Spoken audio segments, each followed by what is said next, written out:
नमस्कार। हम लोक देवताओं के बारे में चर्चा कर रहे हैं। राजस्थान के लोक देवताओं के बारे में पढ़ रहे हैं। राजस्थान के लोक देवता। पिछले वीडियो में हमने जो पंचपीर हैं उनमें रामदेव जी के बारे में पढ़ा था।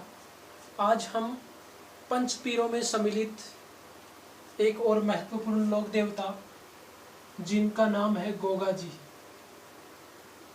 तो आज हम गोगा जी के बारे में चर्चा करेंगे, गोगा जी के विषय में पढ़ेंगे। गोगा जी क्यों प्रसिद्ध हैं, क्या मान्यता है, कब जन्म हुआ, माता पिता कौन है, किस प्रकार के उन्होंने लोक कल्याणकारी कार्य किए जिसके कारण हम उनको लोक देवताओं में सम्मिलित करते हैं, लोक देवताओं में उनकी पूजा करते हैं।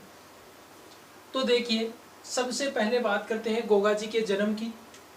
तो देखिए, गोगा जी का जन्म है वो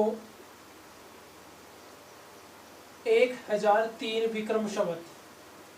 गोगा जी का जन्म है वो जन्म 1003 विक्रम संवत में हुआ था। गोगा जी का जन्म कब हुआ था? विक्रम संवत 1003। जन्म स्थान की बात करें तो जन्म स्थान है ददरेवा। कौन सा है? ददरेवा। और ददरेवा कहाँ पर पड़ता है? चूरू। ददरेवा किस जिले में पड़ता है? चूरू। ददरेवा है वो चूरू की एक तहसील है जिसका नाम है राजगढ़। क्या नाम है? राजगढ़। चूरू की राजगढ़ तहसील में ददरेवा है और इस ददरेवा में विक्रम संवत 1003 को गोगा जी का जन्म हुआ था। गोगा जी के पिताजी का नाम, गोगा जी के पिताजी का नाम जेवर सिंह जी था, जेवर सिंह था। और माताजी का नाम बाछल था। पिताजी का नाम जेवर सिंह था, माताजी का नाम बाछल था। और जब इनके वंश की बात करते हैं तो तेजाजी का जन्म किस वंश में हुआ था? चौहान वंश में। किस वंश में हुआ था? चौहान वंश में गोगा जी का जन्म हुआ था। जन्म गोगा जी का 1003 विक्रम संवत में राजगढ़ तहसील ददरेवा में, राजगढ़ तहसील है और उसका स्थान, उसका एक गांव है ददरेवा जो चूरू जिले में पड़ता है।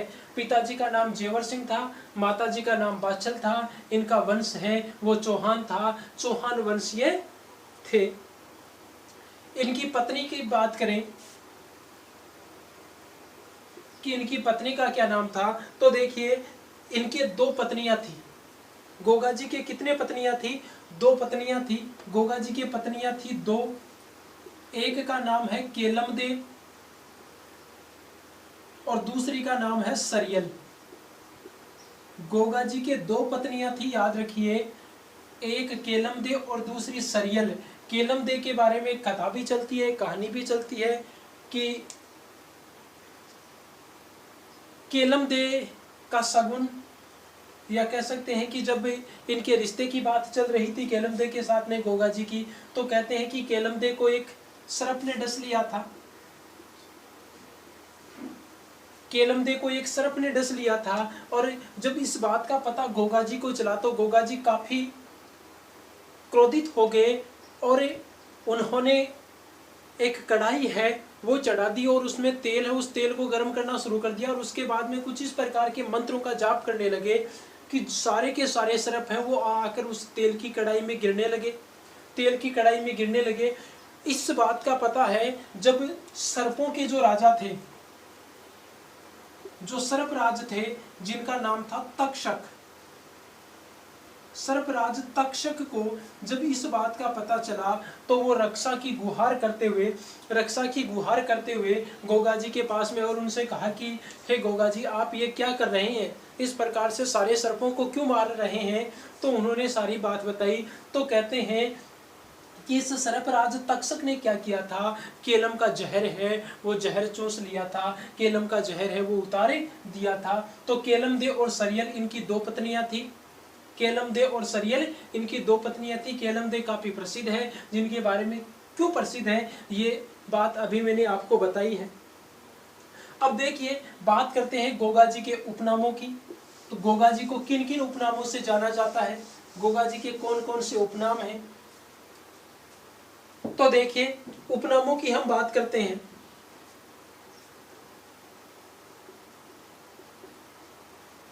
तो इनके उपनाम चलते हैं, गोगा पीर,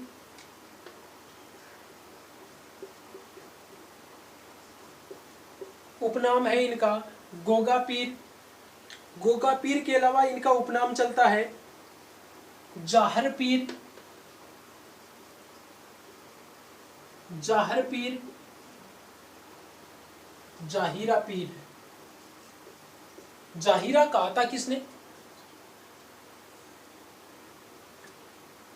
जाहिरा किसने कहा था, जाहिरा जब ये गायों को बचाने के लिए, गायों की रक्षा करने के लिए जब युद्ध कर रहे थे, और युद्ध इन्होंने किन के साथ में किया था, महमूद गजनवी के साथ में किया था, उन्होंने इनको कहा था जाहिरा पीर। जाहिरा का अर्थ होता है जिंदा।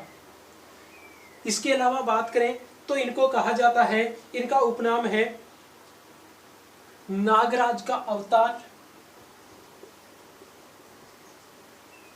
नागराज का अवतार।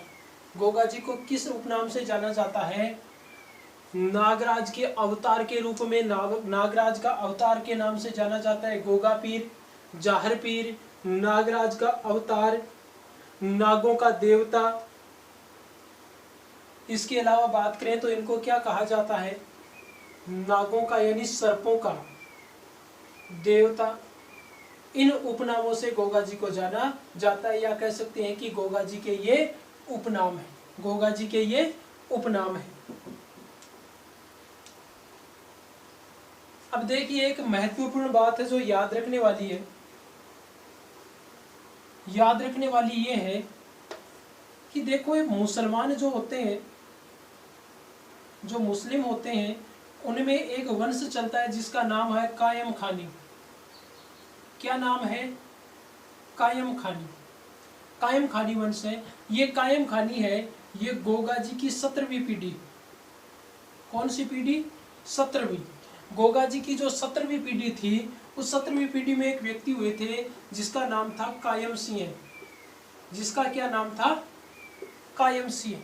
गोगा जी की 17वीं पीढ़ी में कायम सिंह हुए थे, कायम सिंह हुए थे। और इन्हीं कायम सिंह को क्या कहा जाता है, एक अन्य नाम से जाना जाता है, और वो है करम सिंह। क्या नाम है, करम सिंह। तो देखिए मुसलमानों ने क्या किया था, ये जो कायम सिंह है, इस कायम सिंह को जबरदस्ती मुस्लिम धर्म में परिणत कर दिया था। जबरदस्ती इन पर जोर जबरदस्ती इनको डरा धमका करके इनसे कौन सा धर्म है वो कबूल करवा लिया गया, इस्लाम, यानी कह सकते हैं कि मुस्लिम धर्म में इनको परिवर्तित कर दिया गया। और तब से इनका जो वंश है, उसके बाद में मुस्लिमों में जो वंश है वो क्या कहलाया, कायम खानी। क्या कहलाया, कायम खानी वंश कहलाया। और ये कायम खानी आज भी, ये कायम खानी है, ये आज भी अपने आप को किसका वंशज मानते हैं, गोगा जी का वंशज मानते हैं। आज भी ये गोगा जी का अपने आप को किसका वंशज मानते हैं, अपने आप को गोगा जी का वंशज मानते हैं। 17वीं पीढ़ी में कायम खानी या करम सिंह, कायम सिंह या करम सिंह है, इनको मुस्लिमों ने हिंदू धर्म से किस में परिणत कर दिया, इस्लाम में कह सकते हैं, या मुस्लिम धर्म में। और वो क्या कहलाए, फिर कायम खानी कहलाए। और ये कायम खानी आज भी अपने आप को किन का वंशज मानते हैं, गोगा जी का वंशज मानते हैं, गोगा जी को अपना पूर्वज मानते हैं।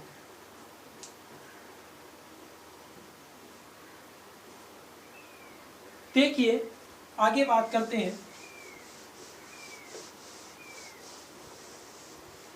गोगा जी के गुरु हैं, या गोगा जी के जो गुरुजी हैं, गुरु हैं, गोगा जी के गुरु का नाम था गोरखनाथ। क्या नाम था, गोगा जी के गुरु का नाम गोरखनाथ था। कहते हैं कि काफी वर्षों तक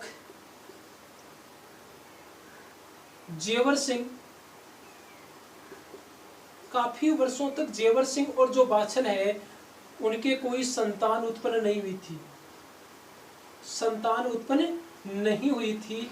और दोनों को इसकी चिंता थी। किसको? जेवर सिंह और बाछल को। जब कोई उपाय नहीं था तो कहते हैं कि इस बाछल ने जेवर सिंह से कहा था, इस बाछल ने जेवर सिंह से कहा था कि आप एक काम कीजिए, मेरी छोटी बहन है और इनकी छोटी बहन का क्या नाम था? काछल। इनकी छोटी बहन का क्या नाम था? काछल। कि आप क्या कीजिए, काछल से शादी कर लीजिए, काछल से विवाह कर लीजिए।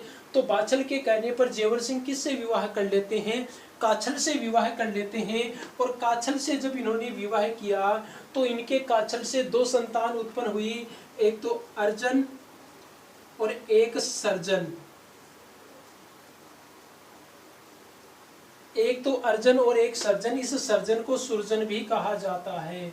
किस नाम से जाना जाता है? सुरजन के नाम से भी जाना जाता है। यानी जेवर सिंह को काछल से 2 संतानों की प्राप्ति हुई, अर्जन और सर्जन या अर्जन और सुरजन। अब जब काछल को 2 पुत्र हो गए, काछल को 2 पुत्र हुए तो बाछल है वो अत्यधिक दुखी हो गई। वो अत्यधिक दुखी हो गई थी कि देखो काछल के 2 संतान उत्पन्न हो गई, मेरे तो कोई संतान ही नहीं है। और इससे वो चिंतित रहने लगी। इस बात से बाछल है वो बाछल चिंतित रहने लगी, चिंतित रहने लगी। तो वो जो बाछल है वो अपने गुरु जी के पास में जाती है, गुरु के पास में जाती है। और बाछल के गुरु भी कौन है? गोरखनाथ। बाछल के गुरु भी कौन थे? गोरखनाथ थे। तो इनके पास में जाती है और अपनी पीड़ा है, अपना दुख है, वो बाछल किसको बताती है? गोरखनाथ को बताती है। तो गोरखनाथ जी क्या करते हैं? गोरखनाथ जी इन्हें आशीर्वाद देते हैं। किसका? किसका आशीर्वाद देते हैं? पुत्र प्राप्ति का। किसका? पुत्र प्राप्ति का आशीर्वाद देते हैं। और उन्हें कुछ खाने के लिए देते हैं। और खाने के लिए क्या देते हैं? गूगल। खाने के लिए उन्हें गूगल देते हैं। और इसी आशीर्वाद से, इसी गूगल के खाने से बाछल को किसकी प्राप्ति होती है? पुत्र के रूप में गोगा जी की प्राप्ति होती है। पुत्र के रूप में उनकी कोख से गोगा जी जन्म लेते हैं। लेकिन जन्म लेते हैं उससे पहले एक छोटी सी घटना और घटित होती है। जेवर सिंह की बहन है, वो जेवर सिंह की बहन है, वो क्या करती है? जब बाछल की इस बात का उन्हें पता चलता है, इस स्थिति का उन्हें पता चलता है, तो वो अपने भाई को बाछल के खिलाफ भर देती है, बाछल के विरुद्ध भर देती है, उनको कुछ उल्टी सीधी बातें कहती हैं। इससे जेवर सिंह है वो नाराज हो जाते हैं। और जेवर सिंह नाराज होकर बाछल को कहाँ भेज देते हैं? इस बाछल को अपने मायके भेज देते हैं। कहाँ भेज देते हैं? मायके भेज देते हैं। ये बाछल है ये मायके जाने के लिए यहाँ से रवाना हो जाती है।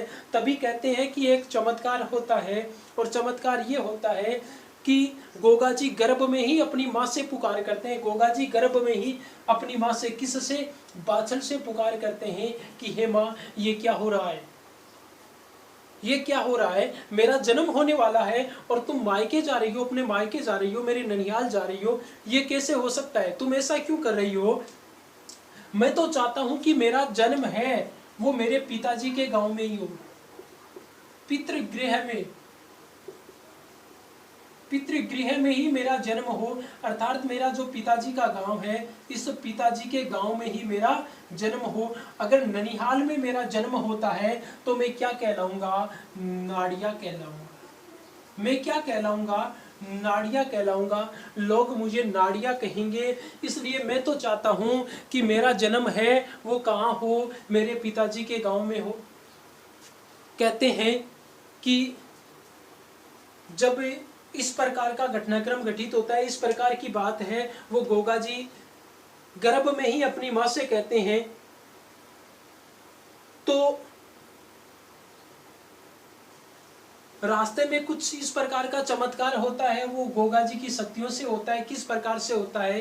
कहते हैं कि जब वो गाड़ी रास्ते में आगे चल रही थी, तभी एक बेल है, 2 बेलों से गाड़ी जुती हुई थी। तो एक बेल है, उस एक बेल को एक नाग आता है और वो सर्प क्या कर लेता है? उसको काट देता है। यानी सर्प दंश के कारण एक बेल की मृत्यु हो जाती है। और एक बेल की मृत्यु होने के कारण, एक बेल की मृत्यु होने के कारण बाछल कहाँ आ जाती है? वापिस कहाँ आ जाती है? ददरेवा आ जाती है। कहाँ आ जाती है? ददरेवा आ जाती है। और यहीं ददरेवा में फिर किसका जन्म होता है? गोगा जी महाराज का जन्म होता है। गोगा जी का यहाँ पर जन्म होता है। जिस पुत्र का यहाँ पर बाछल के कोख से जन्म हुआ उसका नाम गोगा जी रखा गया। क्यों रखा गया? देखिए, क्योंकि जन्म किसके कारण हुआ था? गोरखनाथ के आशीर्वाद के कारण। और गोरखनाथ ने उनको खाने के लिए क्या दिया था? गूगल दिया था। क्या दिया था? गूगल दिया था। और इसी गूगल के कारण उनका नाम क्या रखा गया था? गुगा। क्या नाम रखा गया था? उनका नाम रखा गया था गुगा। और गोगा से ही फिर क्या बन गया? गोगा बन गया। गोगा से ही क्या बन गया? गोगा। गूगल खाने के लिए दिया गया और गूगल खाने से गोगा जी की प्राप्ति बाछल को हुई थी और उसी कारण उनका नाम क्या रखा गया था? गुगा नाम रखा गया था। अब देखिए आगे की बात करते हैं। गोगा जी ने गायों की रक्षा के लिए अपने प्राणों का त्याग किया था। गोगा जी ने गायों की रक्षा के लिए अपने प्राणों का त्याग किया था। गायों की रक्षा करते हुए उन्होंने अपने प्राणों की आहुति दी थी। देखिए ऐसा किस प्रकार से हुआ था। गोगा जी को गोरक्षक भी कहा जाता है। गोगा जी क्या थे? गोरक्षक थे, गायों की रक्षा करने वाले थे। और गायों की रक्षा करते हुए ही इन्होंने क्या किया था? अपने प्राणों का उत्सर्ग किया था, अपने प्राणों का त्याग किया था। देखिए गोगा जी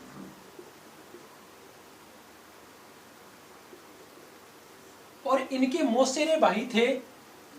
इनके मौसेरे भाई कौन थे? इनके मौसेरे भाई थे अर्जन और सर्जन। अर्जन और सर्जन। अब गोगा जी और अर्जन सर्जन है, इनके बीच में विवाद था। इनके बीच में क्या था? विवाद था। और विवाद किस बात को लेकर था? कोई जमीनी विवाद था। जमीन को लेकर विवाद था।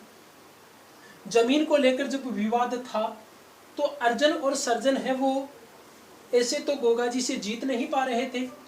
क्यों? क्योंकि गोगा जी पर गोरखनाथ की शक्तियों का पूर्ण रूप से प्रभाव था। गोगा जी को गोरखनाथ जी ने इस प्रकार की शक्तियां दी थी कि ये कुछ नहीं थे अर्जन सर्जन उनके सामने। तो कहते हैं कि जब इस विवाद में अर्जन सर्जन को जीत हासिल होती हुई नहीं दिखाई दे रही थी तब वो एक चाल चलते हैं, एक योजना बनाते हैं। और योजनाबद्ध तरीके से वो किसको हराना चाहते हैं? गोगा जी को हराना चाहते हैं। किसको हराना चाहते हैं?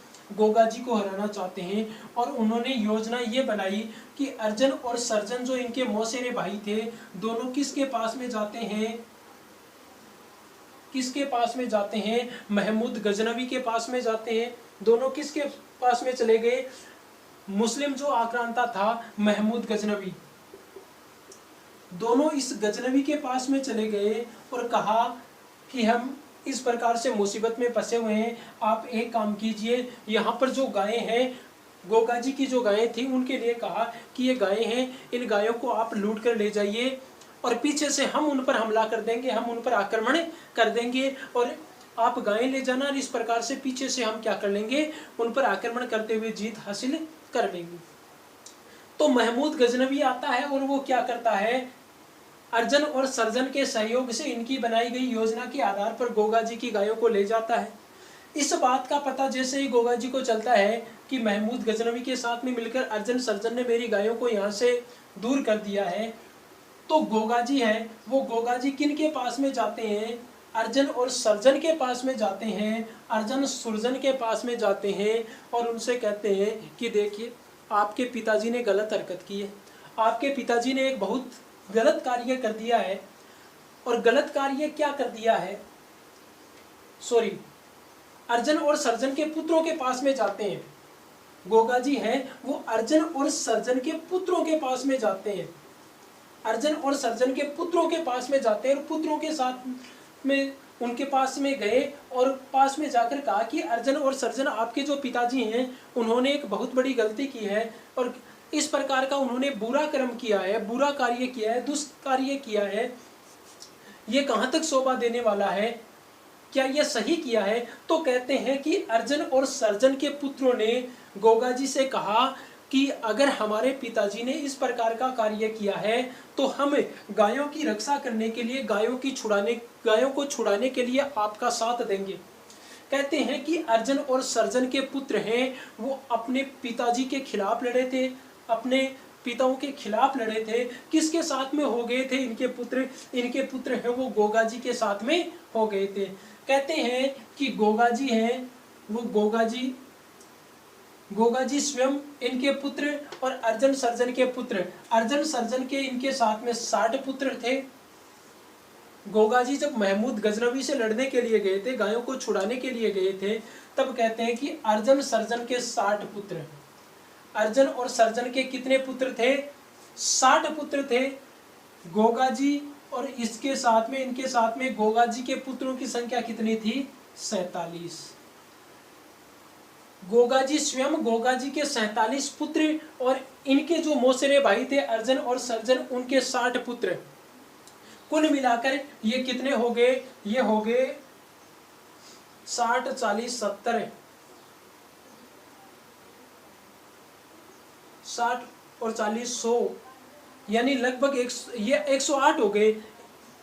108 ये जो भाई भतीजे जिस प्रकार से भी थे, ये सारे एक साथ में हो गए और एक साथ में होकर ये किसके विरुद्ध लड़ने के लिए गए? महमूद गजनवी के विरुद्ध लड़ने के लिए गए। और महमूद गजनवी को इन्होंने घेर लिया और महमूद गजनवी से ये युद्ध करने लगे। कहते हैं कि इस प्रकार से इन्होंने भीषण युद्ध किया, इस प्रकार से भीषण मारकाट मचाई कि महमूद गजनवी की सेना है वो देखती रह गई। वो जहां पर भी देखते उन्हें गोगा जी दिखाई देते थे। गोगा जी युद्ध कौशल में इतने परिपक्व थे, गोगा जी का युद्ध कौशल इतना अच्छा था, युद्ध में इतने कुशल थे कि मुगल सेना है उनको पता ही नहीं चल रहा था कि गोगा जी कहाँ युद्ध कर रहे हैं। वो जिधर भी देखते उधर ही उनको कौन दिखाई दे रहे थे? गोगा जी दिखाई दे रहे थे। जितनी तेजी से, जितनी रफ्तार से हवा चलती है, उस रफ्तार से भी कहीं ज्यादा रफ्तार से कौन युद्ध में कार्य कर रहे थे? कौन युद्ध कर रहे थे? गोगा जी कार्य कर रहे थे। और इससे महमूद गजनवी की सेना है वो बौखला गई थी। और कहते हैं कि उन्होंने इस प्रकार से युद्ध करते हुए क्या कर लिया था? गायों को, उन्होंने इस प्रकार से युद्ध करते हुए गायों को इन मुगलों से, महमूद गजनवी से मुक्त करवा लिया था। और जब वापस लौट कर आ रहे थे, तब कहते हैं कि सामने कौन आ गए थे? इनके अर्जन और सर्जन आ गए थे। कौन आ गए थे? अर्जन और सर्जन आ गए थे। और फिर इन्होंने अर्जन और सर्जन से युद्ध किया और अर्जन और सर्जन से युद्ध करते हुए इन्होंने उस युद्ध में अपने प्राणों का उत्सर्ग किया था। इन्होंने जिस प्रकार से युद्ध किया, जिस फुर्ती से युद्ध किया, और उसी कारण जो महमूद गजनवी है, महमूद गजनवी ने इन्हें क्या कहा था? जाहिरा कहा था। क्या कहा था? जाहिरा। और जाहिरा उन्होंने कहा, क्यों कहा था? देखिए, अब देखिए इसके पीछे एक कथा है, वो ये चलती है कि जब वो युद्ध कर रहे थे, कौन? गोगा जी युद्ध कर रहे थे, तो उनका शीश कट गया था फिर। और शीश कटने के बाद गोगा जी का कबंध, गोगा जी का जो कबंध है वो कबंध युद्ध कर रहा था। गोगा जी का कबंध है, कबंध होता है जो धड़ होती है जिससे शीश कट जाता है और केवल धड़ रहती है, उस धड़ को क्या कहा जाता है? कबंध कहा जाता है। यानी शीश कट गया था, लेकिन उसके बावजूद गोगा जी क्या कर रहे थे? युद्ध कर रहे थे। और उस कबंध को देखकर उन्होंने क्या कहा? जाहिरा पीर कहा, यानी जिंदा पीर। क्या कहा था? जिंदा पीर। कि ये तो कोई अद्भुत शक्ति है, बहुत बड़ी शक्ति है, जो शीश कटने के बाद भी जिंदा है और क्या कर रही है? युद्ध कर रही है। और इसलिए उन्होंने इनको क्या कहा? जाहिरा पीर कहा, जाहिरा पीर कहा था। और उसी समय से जो मुस्लिम हैं, वो मुस्लिम गोगा जी को किस नाम से जानते हैं? जाहिर पीर। किस नाम से जानते हैं, या किस नाम से इनकी पूजा करते हैं? जाहर पीर या जाहिर पीर के नाम से इनकी पूजा करते हैं। जाहर पीर के नाम से इनकी पूजा करते हैं। तो देखिए, इस प्रकार से गोगा जी हैं।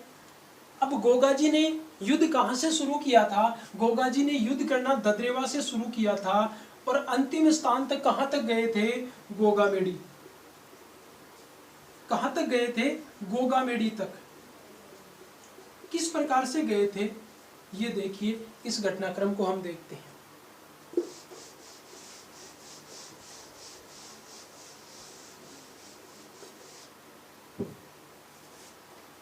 गोगा जी ने ददरेवा से युद्ध शुरू किया था और युद्ध करते करते यहीं पर इनका शीश है, या कह सकते हैं कि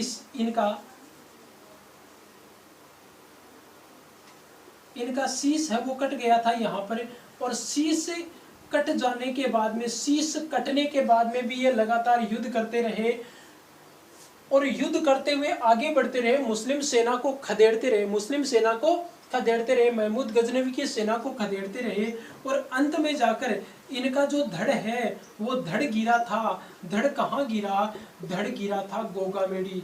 ये गोगामेडी कहाँ है? ये गोगामेडी है नौहर तहसील है। और नौहर तहसील कहाँ की है? हनुमानगढ़ की।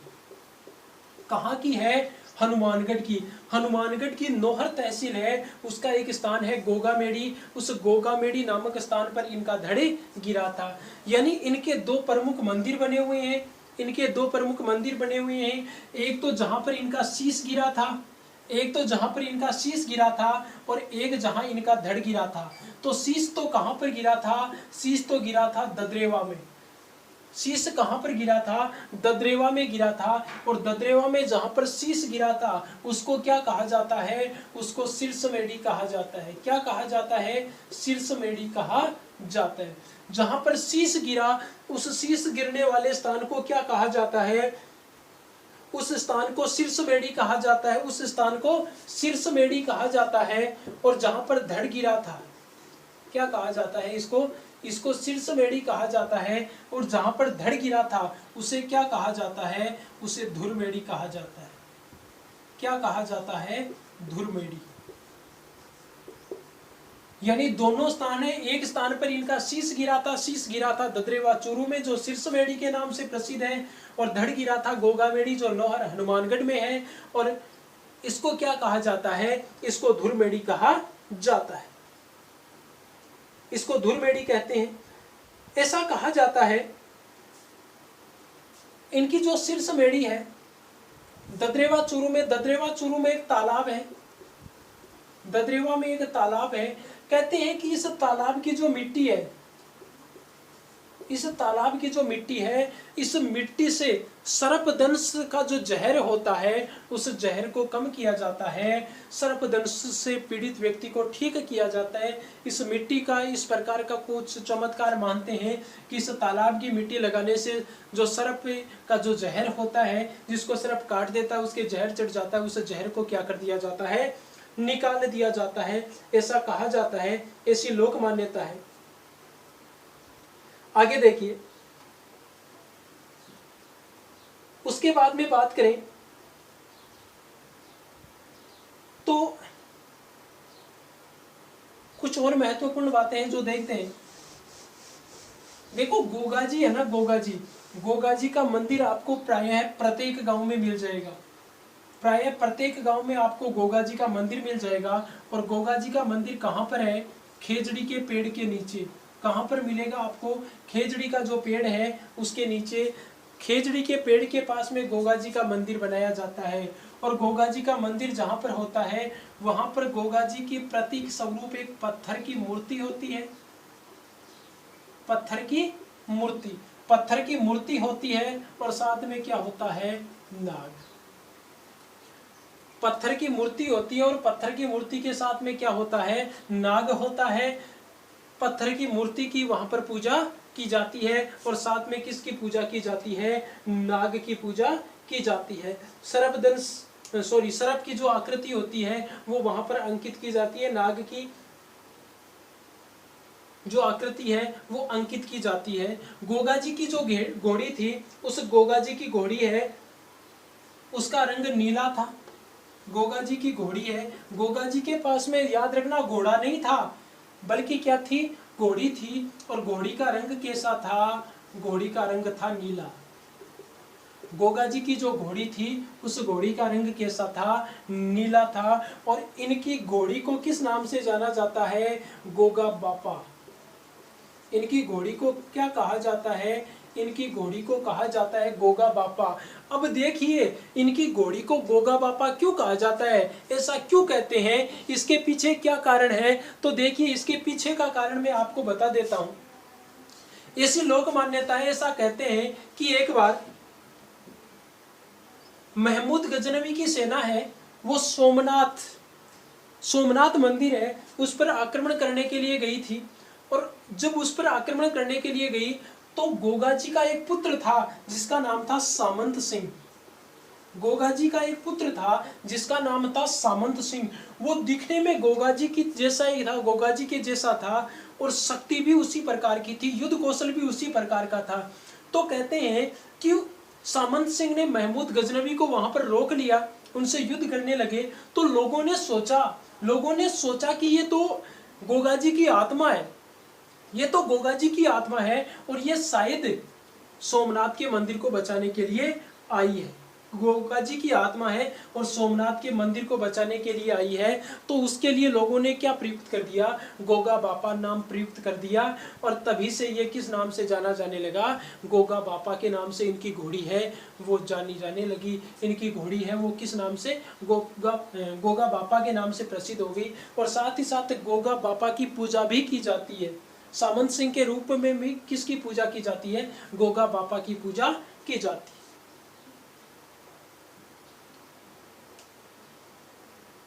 गोगा जी को सर्पों का देवता कहा जाता है। सर्पों का देवता कहा जाता है, क्यों कहा जाता है? देखिए, सर्पों का जो राजा था तक्षक नाग ने इन्हें कहा था कि आप सर्पों के देवता के रूप में जाने जाएंगे, आप सर्पों के देवता के रूप में पूजे जाएंगे। क्यों पूजे जाएंगे? इसकी कथा है, इसकी कहानी है, वो पीछे मैं बता चुका हूं कि जब केलम देखो एक सर्प ने डस लिया था और उसके बाद में उन्होंने अपनी शक्तियों से सारे नागों को जलाना प्रारंभ कर दिया था। तब तक्षक नाग वहां पर उपस्थित हुआ था और उनसे गुहार की थी कि आप इनको बचाइए, आप इसको इस प्रकार से मत मारिए। तब इन्होंने कहा था कि आप आने वाले समय में सर्पों के देवता के रूप में पूजे जाएंगे। तब से इनको सर्पों के देवता के रूप में पूजा जाता है। इनके दो मंदिर हैं, एक ददरेवा चूरू में है और एक गोगामेडी नौहर हनुमानगढ़ में है। दोनों स्थानों पर प्रतिवर्ष इनके मेले भरते हैं। दोनों स्थानों की बड़ी मान्यता है, बड़ी महानता है, और दोनों स्थानों पर लाखों श्रद्धालु हैं, वो प्रतिवर्ष आते हैं। इनका मेला है, गोगा जी का मेला है, वो गोगा जी का मेला कृष्ण पक्ष में भरता है। गोगा जी का मेला किस पक्ष में भरता है? कृष्ण पक्ष में भरता है, और कृष्ण पक्ष की नवमी को भरता है। कृष्ण पक्ष की नवमी को भरता है। और नवमी को किस मास में भरता है? भाद्रपद में। भाद्रपद मास की कृष्ण पक्ष की नवमी को इनका मेला भरता है। दोनों स्थानों पर, हनुमानगढ़ में और साथ ही साथ चूरू में, दोनों स्थानों पर इनका ये मेला भरता है। अब देखिए,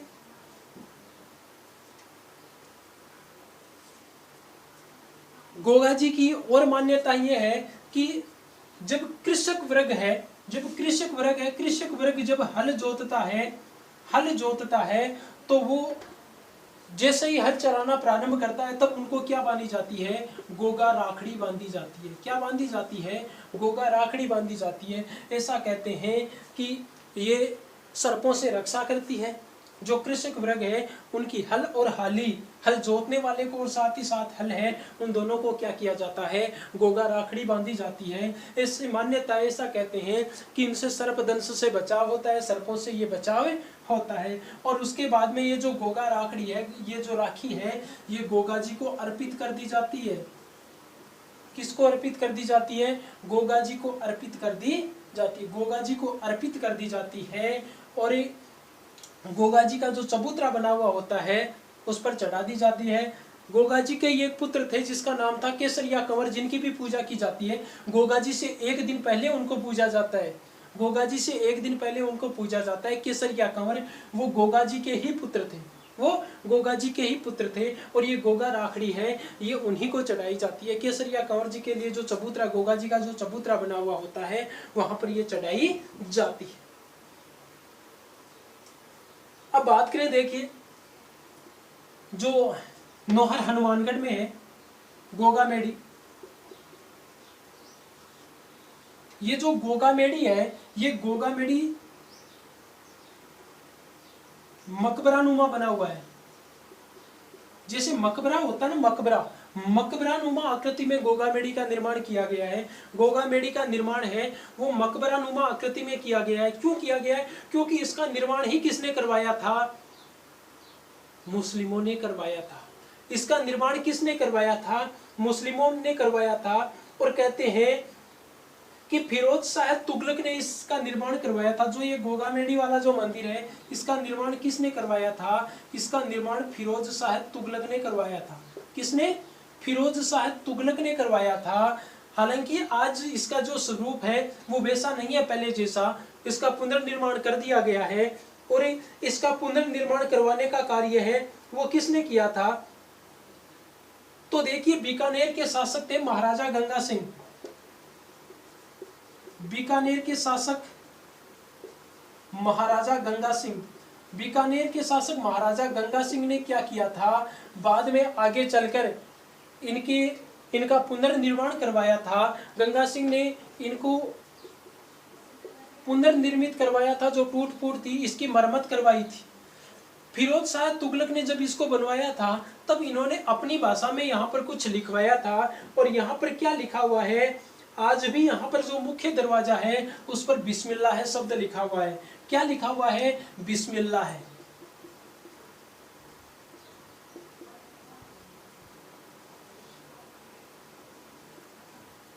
बिस्मिल्लाह है शब्द लिखा हुआ है जो इसके मुख्य दरवाजे पर लिखा गया है। आज भी गोगा मेड़ी है, वहां पर हिंदू और मुस्लिम दोनों धर्मों के लोग हैं, वो इनकी पूजा करते हैं। हिंदू और मुस्लिम दोनों धर्मों के लोग हैं, वो आज भी यहाँ पर पूजा पाठ करते हैं, पूजा करते हैं। इसके अलावा एक गोगा जी की ओल्डी भी है।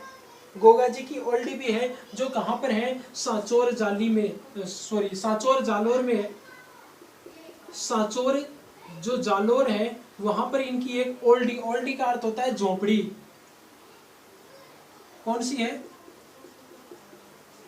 गोगा जी की ओल्डी। और इसको क्या कहा जाता है? झोपड़ी कहा जाता है। जो गोगा जी का मंदिर है और इस मंदिर की भी काफी मान्यता है, काफी महानता है। ये मंदिर भी काफी प्रसिद्ध है। और पाटम के दो भाई थे जिन्होंने इनका निर्माण करवाया था। पाटम के दो भाइयों ने इनका निर्माण करवाया था। किसका? गोगा जी की ओल्डी का। तो ये थे गोगा जी के बारे में ये संपूर्ण जानकारी आज हमने ली। नेक्स्ट वीडियो में एक और जो पंच पीरों में शामिल है हमारे लोक देवता, उनके बारे में चर्चा करेंगे। धन्यवाद।